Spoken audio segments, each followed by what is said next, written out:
Hello दोस्तों, आप लोग कैसे हैं। तो दोस्तों आज हम लोग बात करेंगे सीटेट एसएसटी पेपर 2 का जो सामाजिक विज्ञान है, ठीक है ना। एसएसटी का है और ये प्रीवियस ईयर का क्वेश्चन है दोस्तों। और ये सेट कितना है दोस्तों, तो ये सेट है 23 दिसंबर 2021 का है। कब है तो 23 दिसंबर 2021 का ये सेट है। तो चलिए दोस्तों शुरू करते हैं। जो चैनल को सब्सक्राइब नहीं किए हैं दोस्तों, तो प्लीज़ आप लोग चैनल को सब्सक्राइब कर लीजिए, ऐसे वीडियो हमेशा मिलते रहेगा। 1 में है दोस्तों, फर्स्ट क्वेश्चन स्क्रीन पर है। आप भारतीय उपमहाद्वीप के प्रथम साम्राज्य पर परियोजना कार्य के लिए छात्रों को किस साम्राज्य के विषय में जानकारी एकत्रित करने के लिए कहेंगे दोस्तों। क्या है कि भारतीय उपमहाद्वीप के प्रथम साम्राज्य दोस्तों, ठीक है ना। ये कौन सा साम्राज्य, तो प्रथम साम्राज्य, ठीक है।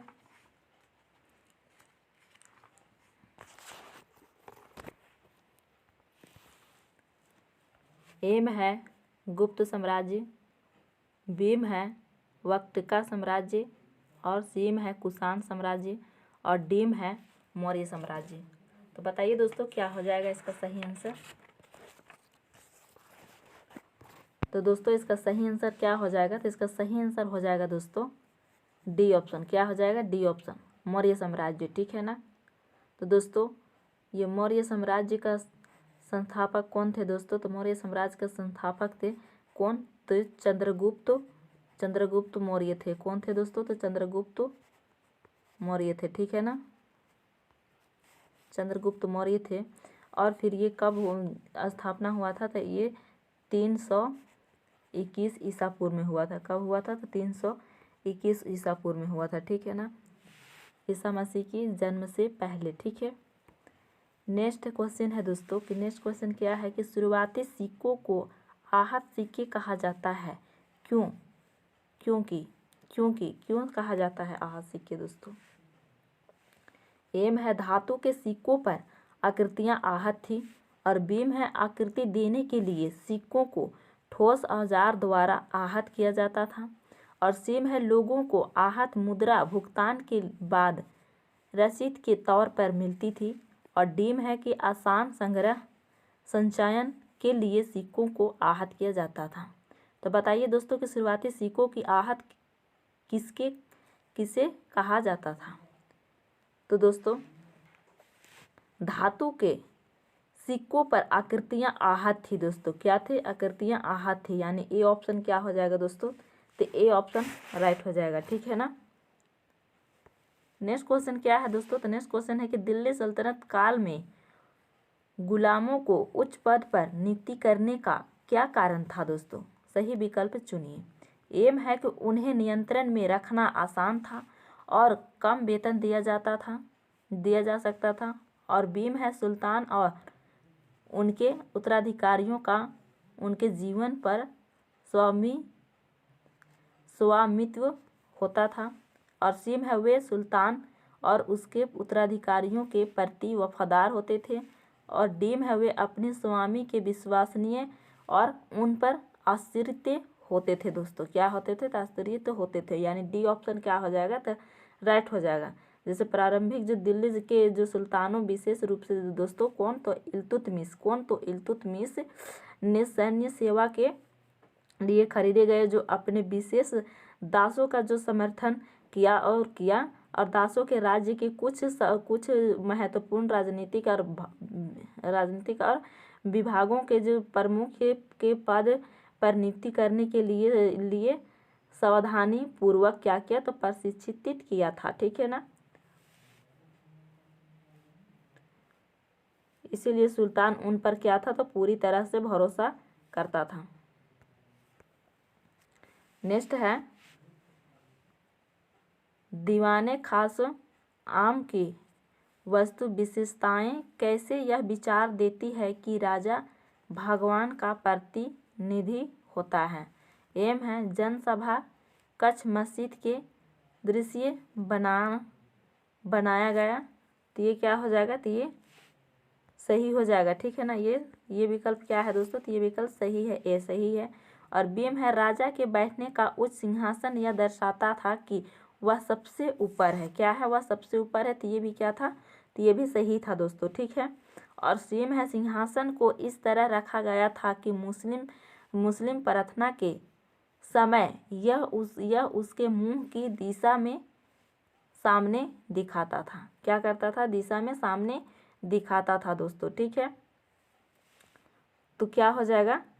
ये भी सही हो जाएगा। क्या हो जाएगा? ये भी सही हो जाता है। ए, बी और सी, जहाँ पर भी ए, बी और सी होगा वही ऑप्शन राइट हो जाएगा, यानी फोर्थ ऑप्शन राइट हो जाएगा, ठीक है ना।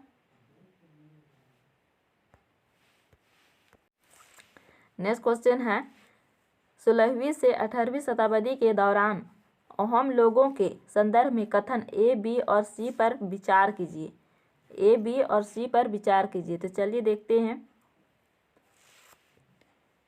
एम है, वे कई कुलों में बटे थे तथा प्रत्येक कुल कई गांवों पर नियंत्रण रखता था। और बीम है, उनके अपने जनजाति देवता थे। और सीम है, उनके अन्य जनजाति लोगों जैसे कुछ हाजों के साथ संगठन था। और डीम है, वर्ण समाज के लोग द्वारा भूमि अधिग्रहण करना अहोम राजा द्वारा प्रतिबंध था। सही विकल्प का चुनाव कीजिए। तो दोस्तों एक में है केवल ए और बी सत्य है, और बी में है केवल बी और सी सत्य है, और फिर सी में है कि केवल सी और डी सत्य है, और फोर्थ में है केवल ए और डी सत्य है। तो बताइए दोस्तों इसका सही आंसर क्या हो जाएगा। तो दोस्तों इसका सही आंसर क्या हो जाएगा दोस्तों? तो इसका सही आंसर हो जाएगा, देखिए यहाँ पर बोला जा रहा है कि वे कई कुलों में बटे थे तथा प्रत्येक कुल कई गांवों पर नियंत्रण रखता था।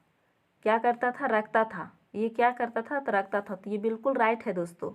ये क्या, ओहम समाज के जो कुल थे वे खेल के विभाजित था, और प्रत्येक कुल कई गांवों को नियंत्रण रखता था दोस्तों। और उन्हें 1523 में चुटियों के राज्यों पर, कितना दोस्तों? तो 1523 में कितना? तो 1523 में चुटियों के राज्यों और 1500 कितना, और 1581 में कोच हाजों पर कब्जा कर लिया। और 16वीं शताब्दी में अहोमों ने कई अन्य जनजातियों को भी अपने अधीन कर लिया था दोस्तों, अपने अधीन कर लिया था, ठीक है ना। तो इसमें और फिर ये क्या था? तो अहोम अपने आदिवासी देवताओं को पूजा करते थे दोस्तों। क्या करते थे? पूजा करते थे। तो ए और बी क्या है? तो सत्य है। ए और बी क्या है? सत्य है, यानी ए ऑप्शन क्या हो जाएगा? तो राइट हो जाएगा, ठीक है ना। नेक्स्ट है दोस्तों, कथन ए, नील की खेती उत्तरी और दक्षिणी अमेरिका के बहुत से भागों में 17वीं शताब्दी तक आरंभ हो गई थी। क्या हो गई थी? तो आरंभ हो गई थी। क्या ये सही है? तो जी हाँ, ये क्या है दोस्तों? सही है। 17वीं शताब्दी तक उत्तरी और दक्षिणी अमेरिका के कई हिस्सों में क्या हुआ था? नील का खेती क्या हुआ था? नील का खेती के बागान शुरू हो गया था। क्या हो गया था? तो बागान शुरू हो गया था दोस्तों, ठीक है ना। और फिर दूसरा में है, भारतीय नील के अधिक मांग और प्रतियोगिता के कारण यूरोपीय उत्पादकों ने अपनी सरकारों को भारतीय नील के आयात पर रोक लगाने और दूसरे विकल्प तलाशने के लिए जोर डाला। ये भी क्या है? बिल्कुल सही है। क्या किया? जो भारतीय नील से जो होने वाली जो प्रतिस्पर्धा था वो क्या था? यूरोप में वर्ल्ड उत्पादकों ने क्या किया? तो नील का जो आयात था उस पर प्रतिबंध लगाने के लिए अपनी सरकार से दबाव डालना शुरू किया था, ठीक है ना। तो ये दोनों क्या है दोस्तों? तो ये दोनों सही है, ठीक है। क्या है? दोनों सही है, लेकिन बी ए का कारण नहीं है, इसीलिए ए नहीं होगा। तो क्या हो जाएगा इसका आंसर? तो इसका ए और आर दोनों सही है, लेकिन आर सही व्याख्या नहीं करता ए को, ठीक है ना। आर को बी ऑप्शन क्या हो जाएगा? तो राइट हो जाएगा। नेक्स्ट क्वेश्चन है दोस्तों कि इनमें से कौन सा कारण आदिवासियों का अंग्रेजों के प्रति खुला विरोध का कारण बना? जो खुला विरोध किया वो किस लिए किया था विरोध? आदिवासियों लोग। तो दोस्तों एम है कि अंग्रेज आदिवासियों से प्रत्यक्ष रूप से उत्पाद नहीं खरीद कर बिचौलियों के माध्यम से खरीदते थे। बीम है कि आदिवासियों की रेशम अंग्रेजी बाजार और व्यापारी स्वीकार नहीं कर रहे थे। और सीम है अंग्रेजों ने सारे जंगलों पर नियंत्रण स्थापित कर लिया था और आदिवासियों का जंगलों में आना प्रतिबंधित कर दिया था, मतलब प्रतिबंध लगा दिया था। डीम है कि अंग्रेज आदिवासी क्षेत्र की अपेक्षा गैर जनजातीय क्षेत्र का अधिक ध्यान रखे थे। तो बताइए इसमें क्या हो जाएगा सही आंसर दोस्तों? तो इसमें सही आंसर क्या हो जाएगा दोस्तों? तो इसमें सही आंसर हो जाएगा सी ऑप्शन। अंग्रेजों ने सारे जंगलों पर क्या किया था? तो नियंत्रण स्थापित कर लिया था और आदिवासियों को जंगलों में आना प्रतिबंध लगा दिया था। ठीक है ना, प्रतिबंध लगा दिया था। वन कानूनों में जो बदलाव का जनजातीय जीवन पर काफ़ी प्रभाव पड़ा था दोस्तों। और अंग्रेजों ने सभी वनों पर क्या कर था? अपना नियंत्रण बढ़ाया और घोषित किया था कि वन राज्य की संपत्ति है। लोगों को इन जंगलों में स्वतंत्र रूप से क्या किया था? घूमने और झूम खेती करने और फल इकट्ठा करने या जानवरों का शिकार करने की अनुमति नहीं थी दोस्तों। ये सब चीज़ में क्या किया था? अंग्रेज लोगों ने प्रतिबंध लगा दिया था। ठीक है ना, रोक लगा दिया था। तो सी ऑप्शन क्या हो जाएगा? तो राइट हो जाएगा सी ऑप्शन। ठीक है, नेक्स्ट क्वेश्चन है दोस्तों, ईश्वर चंद्र विद्यासागर ने प्राचीन ग्रंथों का हवाला दिया। किस चीज़ के लिए हवाला दिया था? एम है कि सती प्रथा समाप्त करने के लिए और बीम है लड़कियां पढ़ सके और सीम है विधवा विवाह हो सके और फिर डीम है सभी जातियों में समानता के लिए। तो बताइए दोस्तों इसमें जो ईश्वर चंद्र विद्यासागर ने प्राचीन ग्रंथों का हवाला दिया तो किस लिए दिया था? तो दोस्तों ईश्वर चंद्र विद्यासागर ने प्राचीन ग्रंथों का हवाला किस लिए दिया था? तो किस लिए दिया था? तो वो पुनर्विवाह कर सके, इसीलिए विधवा पुनर्विवाह कर सके, इसीलिए उसने ये दिया था। ठीक है ना, दिया था। और उनके सुझाव को ब्रिटिश लोग भी क्या किए थे दोस्तों?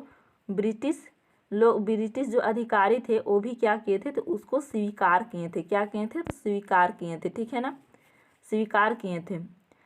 कब? तो ये 1856 में विधवा पुनर्विवाह की अनुमति के लिए एक कानून पारित किया गया था। ठीक है, तो ये कौन सा ऑप्शन हो जाएगा दोस्तों? तो ये सी ऑप्शन हो जाएगा। ठीक है ना। नेक्स्ट क्वेश्चन है दोस्तों कि निम्नलिखित में से किस समुदाय को अंग्रेजी फौज में जाने से लाभ हुआ तथा जिसकी अपनी एक रेजिमेंट भी थी? तो बताइए दोस्तों, एम है महारों का और बीम है इजहाओं का और सीम है मदीगों को और डीम है दुबलाओं को। तो बताइए इन चारों में से में कौन होगा? तो दोस्तों ब्रिटिश सेना में जो महार जाति को क्या किया था? ब्रिटिश सेना ने महार जाति को सेना में प्रवेश दिया गया था और फिर उनके नाम पर एक क्या तो रेजिमेंट भी बनाई गई थी। क्या रेजिमेंट भी बनाई गई थी? क्या बनाई गई थी? तो रेजिमेंट भी बनाई गई थी और महार रेजिमेंट में नौकरी मिली। ठीक है,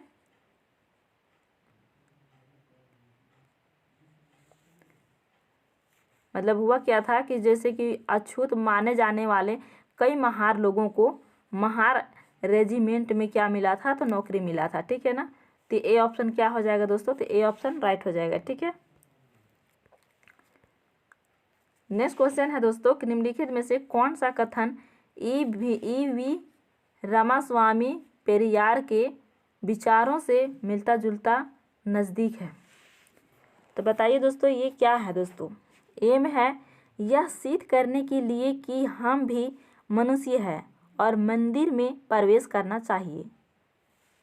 बीम है क्या पुरुष शुद्ध सोने से बना है और स्त्री जंग चट्टान या जंग लगे लोहे से बनी है।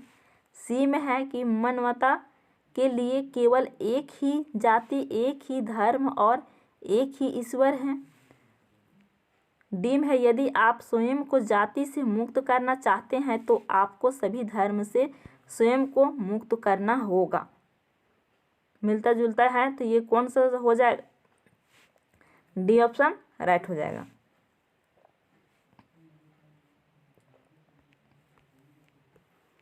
नेक्स्ट क्वेश्चन है दोस्तों,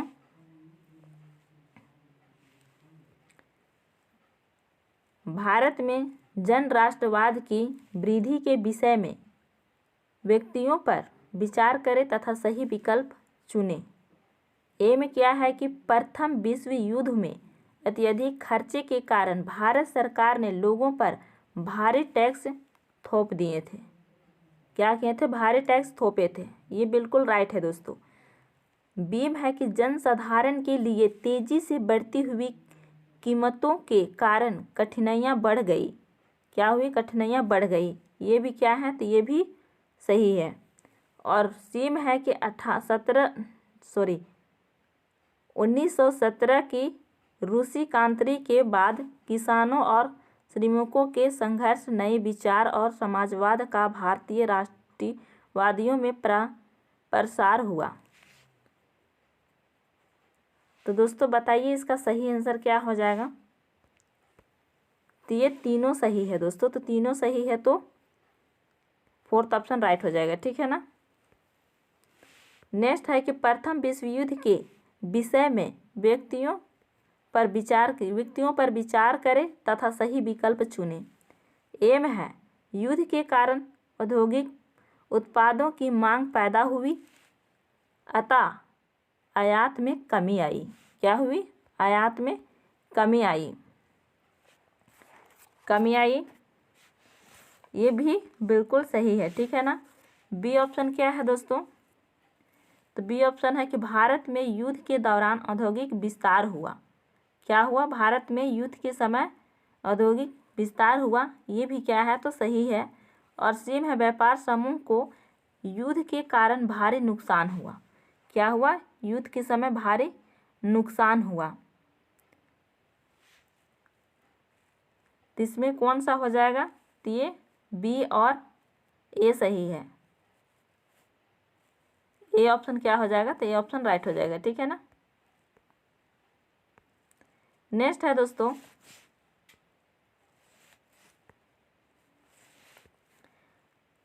पूर्वकालिक रियासतों की श्रेणी के अंतर्गत कौन से राज्य थे?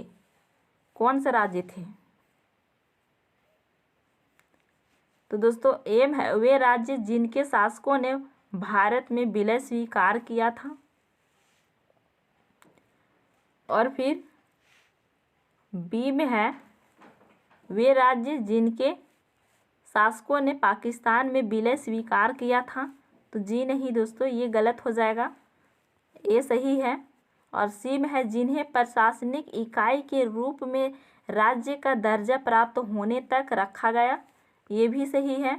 डी में है वे राज्य जिन्हें यूरोपीय उपनिवेश के रूप में बनाए रखा गया, जैसे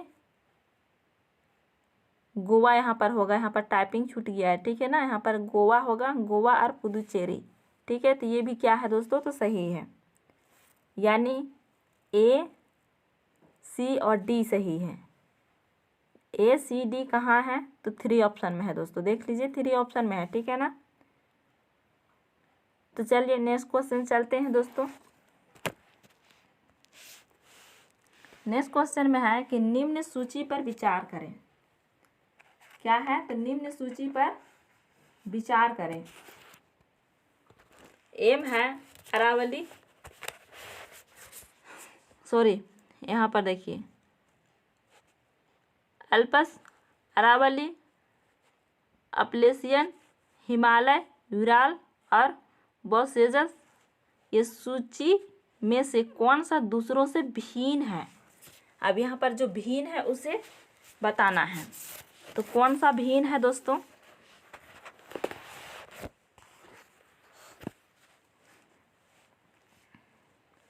तो दोस्तों यहाँ पर ही एम है अरावली, बीम है अपलेशियन और सीम है यूराल और डीम है वोसेज। तो बताइए दोस्तों कौन सा भीन है? तो भीन कौन है दोस्तों? तो भीन है डी ऑप्शन। क्या है? डी ऑप्शन भीन है, ठीक है ना। डी ऑप्शन क्या है? तो भीन है। भारत में अरावली जो पर्वतमाला उत्तरी अमेरिका में इसका उदाहरण है। उत्तरी अमेरिका में क्या है? तो एप्लाचियन। और फिर रूस में क्या है दोस्तों? तो यूराल पर्वत। ये मोरदार पर्वत के उदाहरण है, ठीक है ना। और ये डी नहीं है, ठीक है, ये डी नहीं है, इसीलिए ये भीन है, ठीक है। नेक्स्ट क्वेश्चन है दोस्तों कि अभिकथन ए, वे स्थान जो ग्रीन बीच, यहाँ पर ग्रीन बीच होगा, टाइपिंग मिस्टेक है, ग्रीन बीच के पूर्व में है, उनका समय ग्रीन बीच से आगे होगा। क्या होगा? ग्रीन बीच से आगे होगा। अब यहाँ पर कारण देखिए दोस्तों, चूंकि पृथ्वी पूर्व से पश्चिम की ओर चक्कर लगाती है, अतः पूर्व में सूर्य पहले उगता है। सही विकल्प का चयन कीजिए। तो दोस्तों यहाँ पर बोल रहे हैं कि वे स्थान जो ग्रीन बीच के पूर्व में है, उनका समय ग्रीन बीच से आगे होगा। क्या होगा? ग्रीन बीच से आगे होगा। और कारण भी है कि चूंकि पृथ्वी पूर्व से पश्चिम की ओर चक्कर लगाती है, अतः पूर्व में सूर्य पहले उगता है।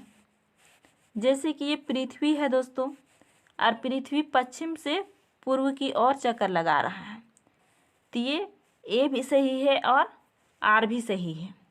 क्या है? ए भी सही है और आर भी सही है, ठीक है ना। और इसका सही व्याख्या भी है, मतलब जैसे आर सही व्याख्या है ए का, आर सही व्याख्या ए का है, इसी का कारण ऐसा होता है। तो देखिए दोस्तों ये कहाँ है? तो एक में देखिए कि ए और आर दोनों सही है, तथा आर सही व्याख्या है ए की, आर सही व्याख्या है ए की, ठीक है ना। तो ए ऑप्शन क्या हो जाएगा? तो ए ऑप्शन राइट हो जाएगा, ठीक है। नेक्स्ट क्वेश्चन है दोस्तों कि ग्लोब के संबंध में निम्न कथनों पर विचार कीजिए। निम्न कथनों पर विचार कीजिए। एम है विषुवत वृत्त शून्य अक्षांश को दर्शाता है, यहाँ पर देशांतर लिखा गया है, ठीक है, अक्षांश को दर्शाता है। और बीम है विषुवत वृत्त एक काल्पनिक रेखा है जो ग्लोब को दो बराबर भागों में बांटती है। सही विकल्प का चयन कीजिए। क्या कीजिए? तो सही विकल्प का चयन कीजिए, ठीक है ना। तो दोस्तों यहाँ पर है विषुवत वृत्त शून्य अक्षांश को दर्शाता है, ये बिल्कुल राइट है दोस्तों। क्या है?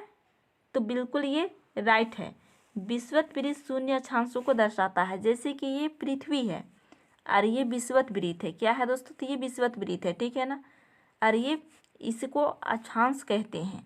और देशांतर किसे कहते हैं दोस्तों? तो देशांतर जैसे कि ये पृथ्वी है और ये तरबूज की तरह से ये कटती जाती है, ठीक है ना, उसको कहते हैं देशांतर, ठीक है।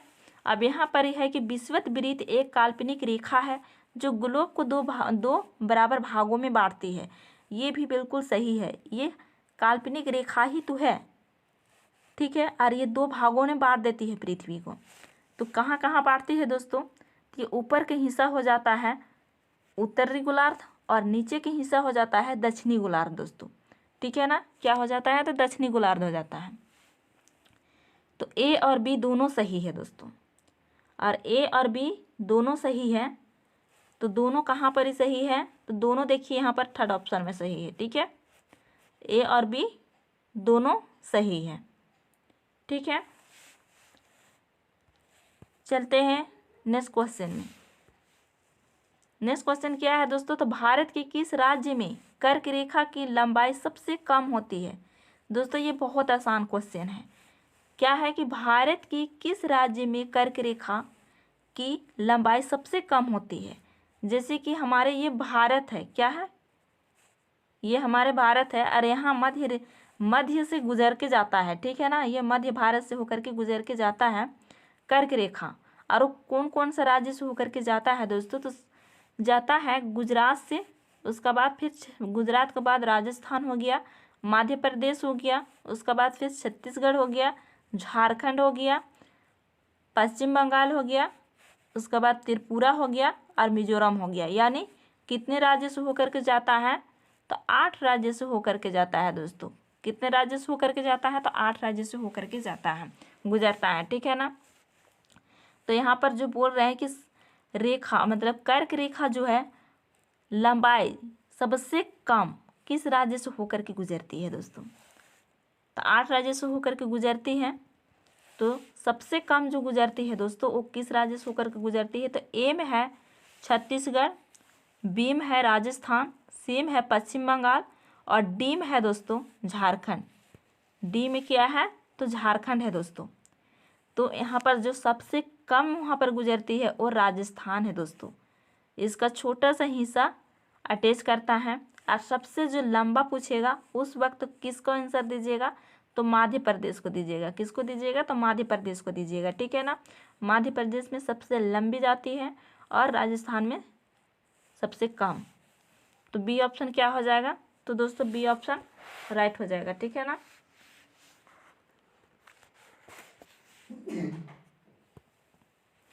नेक्स्ट क्वेश्चन है, भारत ने मानसून के मौसम पर निम्नलिखित व्यक्तियों पर विचार कीजिए और सही उत्तर का चयन कीजिए। ए में है दोस्तों कि दक्षिण पश्चिम मानसून के मौसम में पवन मुख्य भूमि से बंगाल की खाड़ी की तरफ बहती है।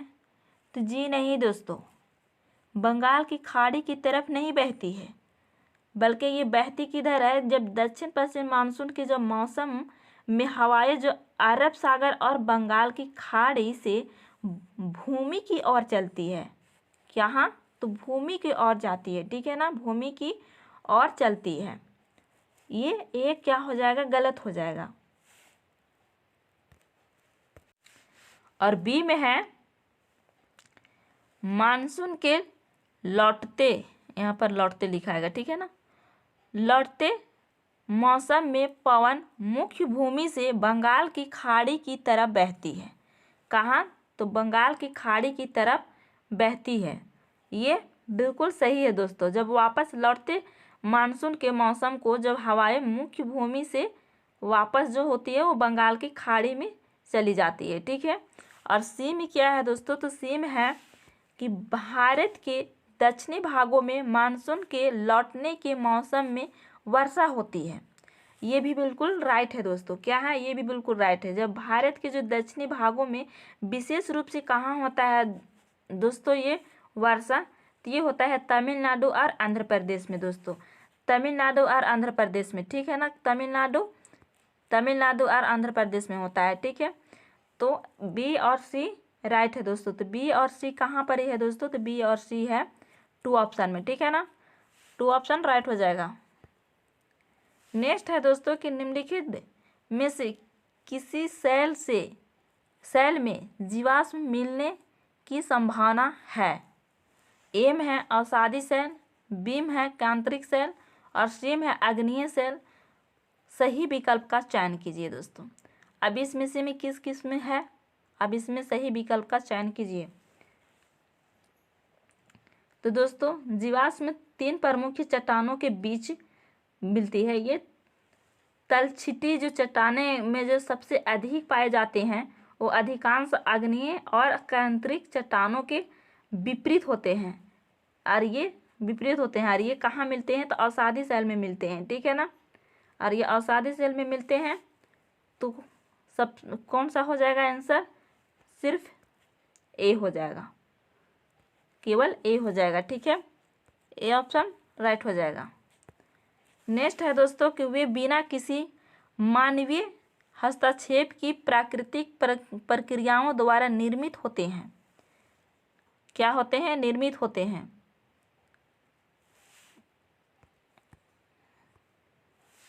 एक मिनट, क्वेश्चन यहाँ पर ही है। निम्नलिखित में से खनिजों की कौन कौन सी विशेषताएं हैं? कौन कौन सी विशेषताएं हैं दोस्तों? एम है वे बिना किसी मानवीय हस्तक्षेप की प्राकृतिक प्रक्रियाओं द्वारा निर्मित होते हैं। क्या होते हैं? तो निर्मित होते हैं। ये क्या हो जाएगा? ये बिल्कुल राइट हो जाएगा। यानी एक प्राकृतिक रूप से जो पाए जाने वाले जो पदार्थ जिसका एक निश्चित रासायनिक संगठन होता है दोस्तों और उसे खनिज कहा जाता है। और बीम है कि वे समान रूप से सभी स्थानों पर विपरीत है तथा इनका एक निश्चित रासायनिक संगठन है। क्या है? संगठन है। तो ये गलत है। और सेम है वे अपार हैं, ये भी गलत है। और डीम है दोस्तों कि कुछ खनिज दुर्गम क्षेत्रों में पाए जाते हैं। क्या है? कुछ खनिज दुर्गम क्षेत्रों में पाए जाते हैं दोस्तों, ठीक है। और खनिज अधिकांश जो होता है दोस्तों, वो कुछ खनिज ऐसे क्षेत्रों में पाए जाते हैं दोस्तों जो आसानी से सुलभ नहीं है, जैसे कि अंटार्कटिका हो गया, अंटार्कटिका महासागर हो गया, जैसे अंटार्कटिका हो गया, आर्कटिक हो गया, इस सब में क्या है? सुलभ नहीं है। यानी डी और ए सही है। तो कहाँ है? बी ऑप्शन में है, ठीक है ना। नेक्स्ट है दोस्तों, निम्न कथनों पर विचार कीजिए तथा सही विकल्प का चुनाव कीजिए। एम है दोस्तों कि गर्म वायु के ऊपर उठने पर आसपास के क्षेत्र से ठंडी वायु रिक्त स्थान को भरने के लिए वहां आती है। क्या होती है? भरने के लिए वहां आती है। ये बिल्कुल क्या है? राइट है। बीम है कि अलग अलग स्थान पर अलग अलग वायु दाब होने से वायु में गति प्रारंभ होती है। ये भी राइट है। सीम है गर्म हवा सघन तथा भारी होती है। तो दोस्तों गर्म हवा सघन तथा भारी नहीं होती है, बल्कि ठंडा हवा सघन और भारी होती है। कौन सा हवा दोस्तों? तो ठंडा हवा। क्या होती है? ठंडा हवा, ठंडी हवा सघन और भारी होती है, गर्म हवा नहीं होती है। इसीलिए सी क्या हो जाएगा? गलत हो जाएगा। डीम है दोस्तों पवनों की दिशा पृथ्वी के घूर्णन से प्रभावित होती है। जी दोस्तों, जो पृथ्वी की घूर्णन है उसी के प्रभावित से पवन की दिशा पृथ्वी के घूर्णन की वजह से ही होती है। तो ए बी डी कहाँ है दोस्तों? यहाँ पर सी है, ये नहीं हो सकता। यहाँ पर भी सी है, नहीं हो सकता है। यहाँ पर भी सी है, नहीं हो सकता है। यानी डी ऑप्शन क्या हो जाएगा? तो राइट हो जाएगा। क्या हो जाएगा? डी ऑप्शन तो राइट हो जाएगा, ठीक है ना। नेक्स्ट क्वेश्चन है दोस्तों, जब जेट स्ट्रीम गर्म समुद्री हवा को एक ढक्कन की तरह फंसा लेती है और भूमि की ओर ढकेलती है तो कौन सी भौगोलिक परिघटना घटित होती है? कौन सी होती है? एम है वर्षण, बीम है वाष्पीकरण और सीम है हीट डोम और डीम है चक्रवात। तो बताइए कौन सा परिघटना घटित होती है? तो दोस्तों ये सी ऑप्शन राइट हो जाएगा, हीट डोम होती है, ठीक है। नेक्स्ट है, जिन क्षेत्रों में गर्म ठंडी जलधाराएं मिलती हैं वहाँ क्या क्या होता है दोस्तों? एम है कोहरे के मौसम का अनुभव किया जाता है जिससे जल यातायात प्रभावित होता है। बिल्कुल ये क्या है दोस्तों? तो ये राइट है। और बीम है दुनिया के सबसे समृद्ध मछली पकड़ने वाले क्षेत्र विकसित होते हैं। क्या होते हैं? मछली पकड़ने वाले क्षेत्र विकसित होते हैं। ये भी क्या है? तो बिल्कुल राइट है दोस्तों। जिन क्षेत्रों में गर्म और ठंडी धाराएं मिलती है वहाँ पर जो मछली पकड़ने के सबसे अच्छा माना जाता है दोस्तों। और जिन क्षेत्रों में गर्म और ठंडी धाराएं जो मिलती है वहाँ भी कोहरे और मौसम होता है। क्या होता है? कोहरे और मौसम होता है दोस्तों। तो ए और बी दोनों सत्य है। ए और बी दोनों सही है। तो कहाँ पर ही है? तो 1 ऑप्शन में, ठीक है ना। राइट हो जाएगा 1 ऑप्शन। नेक्स्ट है अभिकथन ए, खनिज आणविकरणीय संसाधन है। आर है मानवीय उपभोग की दर से खनिजों की निर्माण की दर तेजी से सही विकल्प का चुने। तो दोस्तों यहाँ पर कौन सा गलत और कौन सा सही या दियो सही है बताइए। तो दोस्तों जो खनिज एक गैर नवीकरणीय जो संसाधन है वो खनिजों के जो निर्माण और संदर्भ में हजारों वर्ष लगते हैं दोस्तों। कितने लगते हैं? हजारों वर्ष लग जाते हैं। और इसके निर्माण की दर उस दर से बहुत कम है जिस दर से दोस्तों मनुष्य इन खनिजों का उपभोग करते हैं, और खनन की प्रक्रिया में अपव्यय को कम करना आवश्यक है दोस्तों। तो बताइए इसमें क्या हो जाएगा सही। तो दोस्तों सही क्या है, तो ये ए क्या है तो सही है, और आर क्या है दोस्तों तो गलत है, ठीक है ना। यहाँ पर बोला जा रहा है कि मानवीय उपभोग की दर से खनिजों के निर्माण की दर तेजी है, जो कि तेजी नहीं है। खनिजों को बनने में हजारों साल लग सकता है, ठीक है। तो एक सही है और बी क्या है तो गलत है।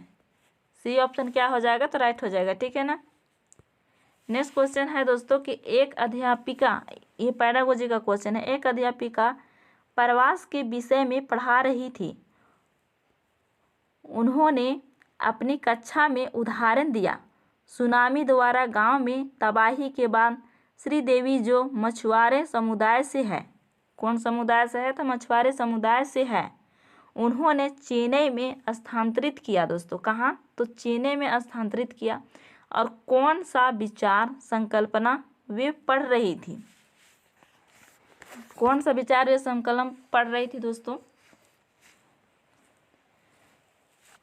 तो दोस्तों यहाँ पर क्या है तो एम है अप्रवास, बीम है उत्प्रवास, और सीम है प्रवास के अपकर्षण कारक, और डीम है प्रवास के प्रतिकर्षण कारक।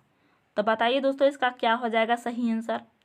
तो दोस्तों इसका सही आंसर हो जाएगा प्रतिकर्ष कारक। क्या हो जाएगा प्रतिकर्ष कारक हो जाएगा, मतलब प्रवास के प्रतिकर्ष कारक हो जाएगा, ठीक है ना। डी ऑप्शन क्या हो जाएगा दोस्तों तो डी ऑप्शन राइट हो जाएगा। नेक्स्ट है दोस्तों जैविक कृषि के संदर्भ में निम्नलिखित कथनों पर विचार कीजिए और सही विकल्प का चयन कीजिए। एम है पशु खाद का प्रयोग किया जाता है पोषण के लिए। क्या किया जाता है पोषण के लिए किया जाता है, ये बिल्कुल सही है। पशु खाद का प्रयोग किया जाता है पोषण के लिए। और बीम है अनुमानसिक रूपांतरण उत्पादकता बढ़ाने के लिए किया जाता है, जी नहीं। एम है प्राकृतिक कीटनाशकों का प्रयोग होता है। क्या होता है प्रयोग होता है। तो ए और सी क्या हो जाएगा तो राइट हो जाएगा, और बी गलत हो जाएगा। यहाँ पर बी है, यहाँ पर भी बी है, यहाँ पर भी बी है। सही आंसर क्या हो जाएगा तो 3 ऑप्शन सही हो जाएगा, ठीक है। नेक्स्ट क्वेश्चन है दोस्तों कि भारतीय संविधान की प्रस्तावना बताती है कि सभी भारतीय डैश डैश में समान है। एम है आय और रोजगार में, और बीम है प्रतिष्ठि और रोजगार में, और सीम है आय और अवसर में, और डीम है परिस्थिति और अवसर में। तो बताइए दोस्तों इसका सही आंसर क्या हो जाएगा। तो दोस्तों इसका सही आंसर हो जाएगा डी ऑप्शन। क्या हो जाएगा डी ऑप्शन हो जाएगा। नेक्स्ट क्वेश्चन है दोस्तों निम्न गद्यांश से रिक्त स्थान पूर्ति करें। प्रति डैश डैश वर्ष में पंचायत चुनाव होते हैं। पंचायत चुनाव कितने वर्ष में होते हैं दोस्तों तो 5 वर्ष में होते हैं। चुने हुए प्रतिनिधित्व पंच कहलाते हैं। और पंचायती राज्य में सबसे जो छोटी इकाई है दोस्तों वो क्या है तो वो है ग्राम सभा। क्या है तो यहाँ पर क्या हो जाएगा तो ग्राम सभा हो जाएगा। यहाँ पर ग्राम सभा है जिसमें पंचायत क्षेत्र के सभी वयस्क बैठक करते हैं। क्या करते हैं सभी वयस्क बैठक करते हैं। तो दोस्तों ए में दिया हुआ है 5 जन सभा, बीम है 4 ग्राम पंचायत, सीम है 5 ग्राम सभा, और डीम है 4 ग्राम सभा। तो दोस्तों 5 वर्षीय के बाद चुनाव होता है, और ये जो पंचायती राज्य में सबसे छोटी इकाई जो होता है वो ग्राम सभा होता है, और जिसमें पंचायत क्षेत्रों के सभी वयस्कों बैठक करते हैं। यानी सी ऑप्शन क्या हो जाएगा दोस्तों तो सी ऑप्शन राइट हो जाएगा, ठीक है ना। नेक्स्ट क्वेश्चन है कि सामाजिक विज्ञान की कक्षा में निम्न में से कौन सा पहलू विविधता को बल देगा। एम है समानता, गरिमा और आज्ञाकारिता। बीम है अनुशासन और एकरूपता और विश्वास। और सीम है पहुंच, गरिमा और समानता। और डीम है कि आदर, एकरूपता और आज्ञाकारिता। तो बताइए दोस्तों, ये पेडागोजी का क्वेश्चन है। तो इसमें पेडागोजी समझने होंगे, इसमें रटने वाला काम नहीं आएगा। तो दोस्तों इसमें पहुंच, गरिमा और समानता, क्या समानता, ठीक है ना।